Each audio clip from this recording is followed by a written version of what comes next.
जय श्री सीताराम जी। जय श्री राधे कृष्णा जी। बोलो हनुमान जी महाराज जी की जय। हनुमंत जी को राम राम।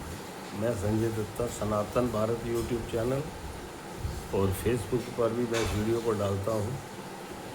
आप मेरी अगर पिछली वीडियो देखनी है तो सनातन भारत चैनल को सब्सक्राइब करेंगे तो आपको पिछली भी सारी वीडियो नज़र आ जाएंगी। क्योंकि मैंने कई बार बताया है कि जो भी ज्ञान विज्ञान है वो सब सनातन ने ही दिया है और किसी धर्म ने कुछ नहीं दिया। धर्म एक सनातन है, बाकी सब पंथ है। संत हुए, उन्होंने पंथ बनाए, अच्छी बातें बताई और जो जो संतों को ज्ञान होता गया आप पढ़ते गए। क्योंकि हमारे शास्त्र ग्रंथ और वेद पुराण अथाह हैं और सब ने लिखे हैं और प्रमाणित तरीके से लिखे हैं। नारद पुराण है, शिव महापुराण है, भगवत शास्त्र महापुराण है, श्रीमद् भगवत शास्त्र महापुराण है, रामचरित्र मानस, वाल्मीकि रामायण, 4 वेद, ऋग्वेद, यजुर्वेद, सामवेद, अथर्ववेद, ऐसे भृगु संहिता, नारद संहिता, गरुड़ महापुराण, बहुत से ऐसे महापुराण हैं जिनमें बहुत कुछ अच्छी अच्छी बातें हैं। भृगु संहिता है, तो अगर आप पढ़ेंगे तो उनमें से संतों ने सारी बातें लिखी। फिर कुछ संतों ने अपने पंथ भी बनाए। एकनाथ जी ने भी रामायण लिखी जो महाराष्ट्र से हैं। संत ज्ञानेश्वर भी महाराष्ट्र से हैं, उन्होंने भी रामायण लिखी। तो ऐसे मैं भी संतों के पास जाना होता है। मैं भी अभी संजय दत्ता नाम है, मेरे गुरु मंत दलित गिरी गोस्वामी श्री पंचदश जूना अखाड़ा से, और मैं भी अब बिल्कुल अपनी जिम्मेवारियों से प्रभु कृपा से निर्वृत्त हो गया हूँ। 26 अप्रैल एक पुत्री मेरी अच्छे तरीके से विवाह संपन्न हो गया। तो प्रभु कार्य में बहुत मन लगता है और हमारी एक महियाल बरादरी है। मैं पिछले विगत वर्षों से कथा भी कर रहा हूँ निःशुल्क। ये कार्य मैं निःशुल्क करता हूँ क्योंकि जीवन यापन के लिए प्रभु ने कुछ रास्ते बना रखे हैं। 1-2 फैक्ट्री में कॉन्ट्रैक्ट और कुछ रेलवे का काम, तो प्रभु की बहुत कृपा है। तो अब मेरा बहुत मन लगता है कि जितना ज्ञान अपने पास हो उसको जरूर आगे करना चाहिए। और इस साल भी एक तिथि फिक्स है, हमारी एक तिथि तय हो गई है। हर साल 17 जून से, पिछली बार 5 दिवसीय थी, इस बार 7 दिवसीय है, अब आगे 9 दिवसीय हुआ करेगी। इस साल 17 जून 2026 से 23 जून 2026 तक शाम 4 से 7 बजे के बीच में श्री बांके बिहारी मंदिर नंबर 5, ठीक रेलवे रोड के सामने निशन हट, एक हमारी मुहियाल बरादरी है, मैंने पहले भी बताया है, जिसमें 7 जातें आती हैं। दत्ता, छिब्बर, मोहन, पाली, वैद, लोभ, इमवान, और हमारे सप्तऋषियों की हम औलाद हैं, जैसे श्री पराशर जी, कश्यप जी, कौशल जी, भृगु जी, भारद्वाज जी, धन्वंतरी जी और वशिष्ठ जी। मेरे गोत्र भारद्वाज, कुल गोत्र जमदग्नि परशुराम को पता है जी, परशुराम जी ब्रह्मचारी थे। लेकिन मैं जाति पाति को नहीं मानता। ज्ञान कहीं से भी मिल जाए आपको जरूर लेना चाहिए और इस ज्ञान का आगे विस्तार भी करना चाहिए, बांटना चाहिए। क्योंकि हमारे बच्चों में अच्छी संस्कृति, हमारे संस्कार, हमारे जो ज्ञान विज्ञान है उनको पता चले कि सब कुछ सनातन ने दिया है, किसी ने कुछ नहीं दिया। क्योंकि जितने गुरुकुल हैं सारे हम लोगों द्वारा बनाए गए। जितना नालंदा महाविश्वविद्यालय था, चाणक्य जी ने उसको देखा, उनसे पहले उनके गुरु ने देखा, फिर बाद में बनारस हिंदू यूनिवर्सिटी आज से लगभग 155-60 वर्ष पहले मदन मोहन मालवीय पंडित जी ने बनाई। बहुत बड़ी बात है अपने आप में ये। और दुनिया को सब कुछ सनातन ने दी है, चाहे वो वायुयान हो, चाहे प्रक्षेप पात्र हो, चाहे वो दिन तिथिवार हो, चाहे ये जो 15 दिन का हम कैलेंडर देखते हैं अपना, जो 1 महीने का कैलेंडर होता है, लेकिन वास्तविक में हमारा 15-15 दिन का बना हुआ है, कृष्ण पक्ष शुक्ल पक्ष, और उसी के तरीके से चंद्रमा छोटा बड़ा होता है। तो ये भी कभी बहुत लंबी बात हो जाएगी, मैं करने जाऊंगा तो। तो आज का प्रसंग मेरे को ध्यान में आया क्योंकि अभी हनुमंत कथा है और राम जी की भी कथा है। हनुमंत कथा को मैं विशेष महत्व देता हूँ क्योंकि भक्त की कथा से भगवान हमेशा खुश रहते हैं। तो ऐसे ही एक समय वायुपुत्र हनुमंत जी पवन पुत्र और वायुपुत्र पवन पुत्र द्वापर में भीम जी भी,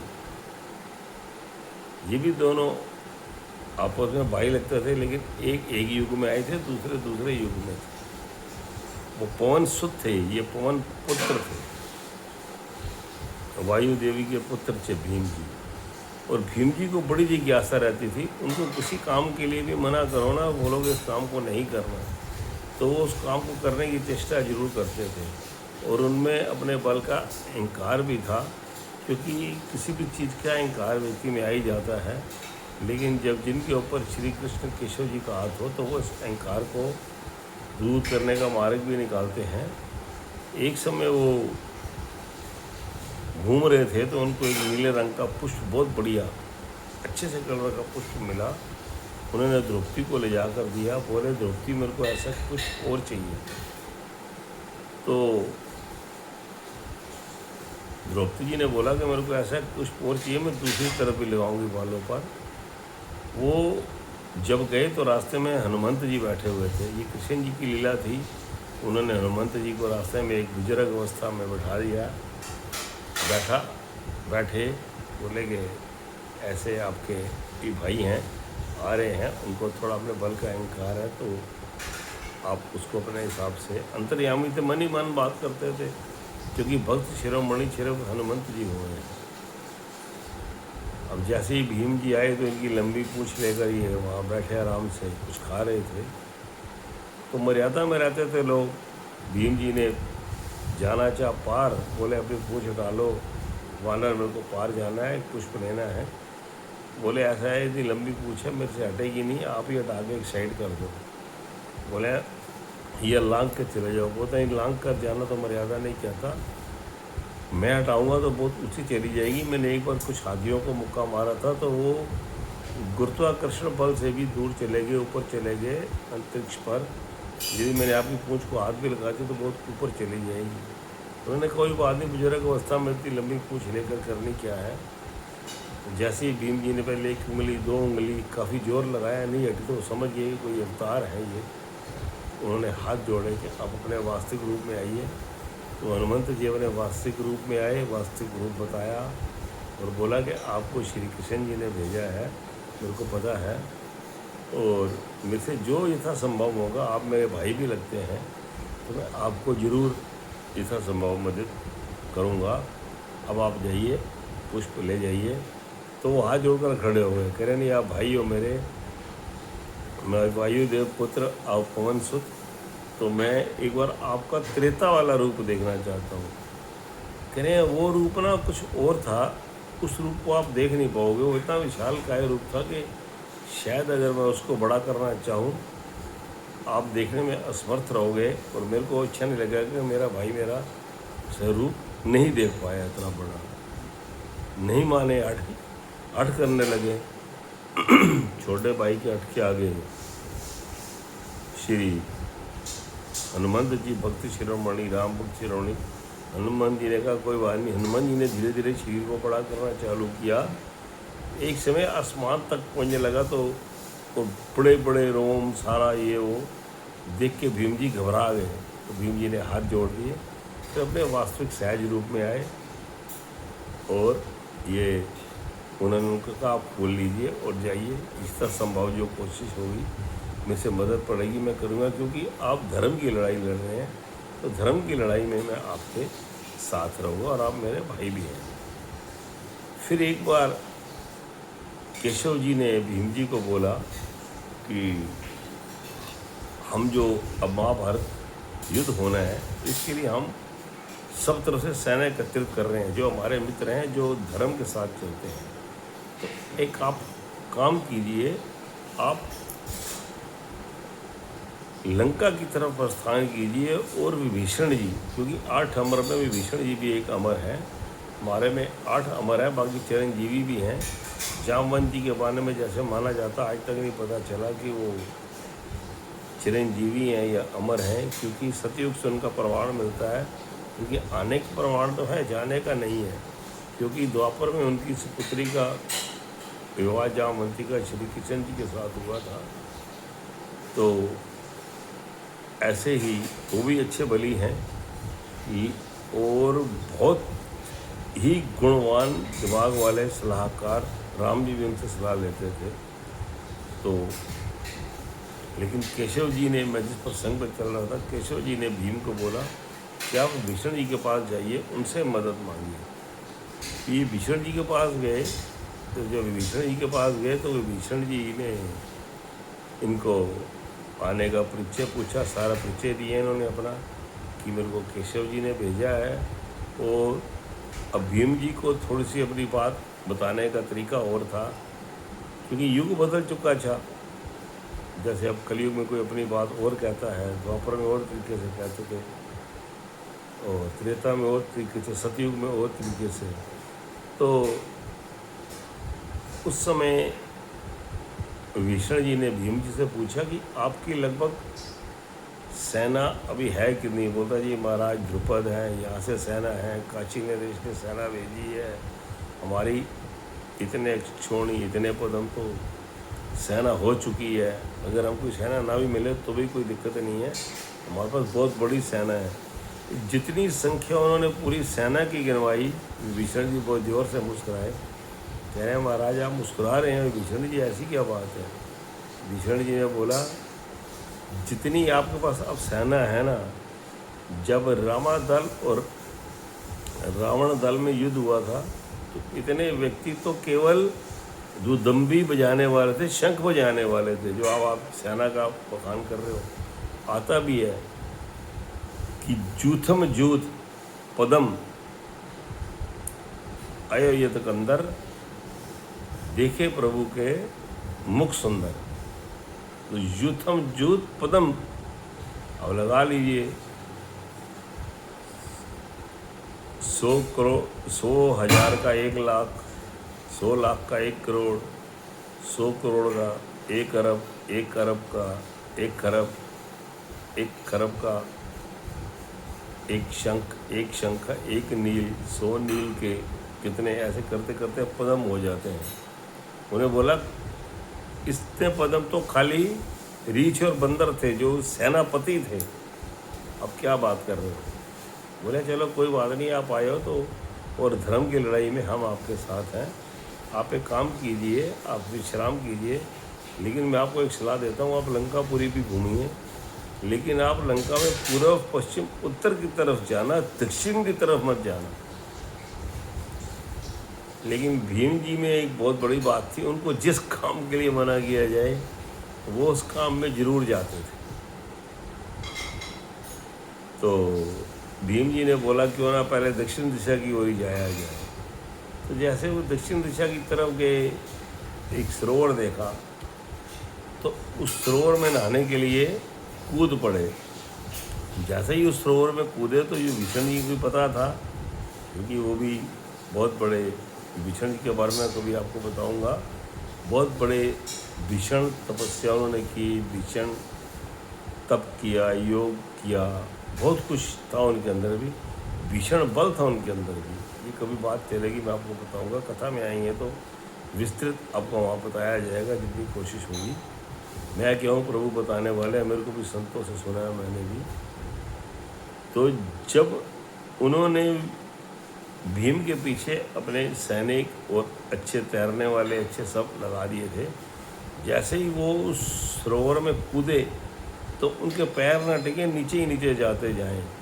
बताते हैं कि 108 किलोमीटर नीचे चले गए, उसका अथाह नहीं मिल रहा था। लेकिन फिर पीछे कुछ लोग कूदे, उनको बाहर निकाल कर लाए। जब उनको बाहर निकाला तो बाहर निकालने के बाद उनको जब ठीक किया गया तो उनको विभीषण जी के सामने पेश किया गया, लाया गया। उन्होंने नतमस्तक विभीषण जी को प्रणाम किया, कह रहे हैं मैं क्षमा चाहूँगा, मैं आपके पास आया था लेकिन आपने जो काम मना किया मैंने वो किया, आप मेरे को क्षमा कर दें। भीषण जी ने कहा कोई बात नहीं, मेरे को पता था। कृष्ण जी ने, केशव जी ने आपके स्वभाव का मेरे को पहले ही वर्णन कर दिया था, इसीलिए मैंने पीछे ही आपके ये लोग भेजे थे। तो बोले प्रभु था क्या वो, ये बता दो, क्योंकि मैं भी बहुत बड़ा अपने आप को बली समझता हूँ, लेकिन मेरा अहंकार जा चुका है। आप बताइए, मैं जिस सरोवर में कूदा वो सरोवर था क्या? कह रहे हैं वो सरोवर नहीं था, वो मेरे भाई कुंभकर्ण का मस्तिष्क था, जो हमने संभाल कर रखा हुआ है, जिसमें आप कूदे थे। अब आप इससे अंदाज़ा लगा सकते हैं कि कुंभकर्ण कितना बड़ा होगा, उसका कद स्वरूप, जिसकी के सिर के अंदर संभाल कर रखा हुआ था, कूदे और 108 फुट जाने के बाद भी अभी अंदर ही जा रहे थे। तो इस प्रसंग को मैं यहीं संपन्न करूंगा, अपनी वाणी को विराम दूंगा। और कुंभकर्ण के बारे में भी मैं आपको एक बार बताऊंगा। इतना बुरा व्यक्ति नहीं था जितना कि उसको दिखाया गया है, या हम लोगों ने उनके बारे में कल्पना कर रखी है। बहुत सर्वश्रेष्ठ भाइयों में भाई था वो, और तकनीकी ज्ञान, विज्ञान उसकी बहुत उसको ज्ञान था। और उसके पुत्र की वजह से एक ज्योतिर्लिंग भी है जिसका नाम भीमा शंकर है। कभी कथा होगी तो मैं आपको जरूर बताऊंगा। अगर आप कथा में आएंगे, 17 जून से लेकर शाम 4 से 7 बजे 23 जून, ठीक बांके बिहारी मंदिर नंबर 5 रेलवे रोड के सामने एक मोहियाल भवन, पूरा एसी है। शाम को 4 से 7 बजे होगी। तत्पश्चात जो लोग वहाँ होंगे उनके लिए भंडारे की भी व्यवस्था है। और 24 जून को सुबह 10 बजे हवन है, उसके तत्पश्चात भी भंडारा है। आप सादर आमंत्रित हैं। मेरे से आपको अगर कोई जानकारी चाहिए हो, कुछ पूछना हो, जितना मैंने संतों से सुना, मैं इतना बड़ा ज्ञानी नहीं हूँ, मैं ज़रूर आपको इसके बारे में बताऊँगा। मैं इस पर अपने फ़ोन नंबर भी लिख कर भेजता हूँ। और किसी ने कोई कभी कथा, प्रसंग, सुंदरकांड, भागवत, श्री रामचरितमानस या हनुमंत कथा करवानी हो तो मैं बिल्कुल निःशुल्क करता हूँ। मैं इसका 1 रुपया नहीं लेता। आपसी सहयोग से ये सारा काम संपन्न हो जाता है, क्योंकि जीवन यापन के लिए प्रभु ने मेरे को बहुत सुंदर साधन बना रखे हैं। और इन्हीं शब्दों के साथ मैं अपनी वाणी को विराम दूंगा। और हमारे यहाँ जनरल मलयाल सभा के अध्यक्ष श्री रमेश दत्ता जी हैं, उनका बहुत बड़ा योगदान रहता है। और उन्होंने हर साल 17 जून ये तिथि तय कर दी है। बोले आप अपने समाज में भी कुछ किया गया। मैं जाति पाति को नहीं मानता, क्योंकि लेकिन ज्ञान की बात है तो जरूर आगे करना चाहिए। पुनः आपको मैं सादर आमंत्रित करता हूँ। इन्हीं शब्दों के बाद अपनी वाणी को विराम देता हूँ। जय श्री राधे कृष्णा जी, जय श्री सीताराम जी। हनुमंत जी को राम राम है। बोलो हनुमान जी महाराज की जय।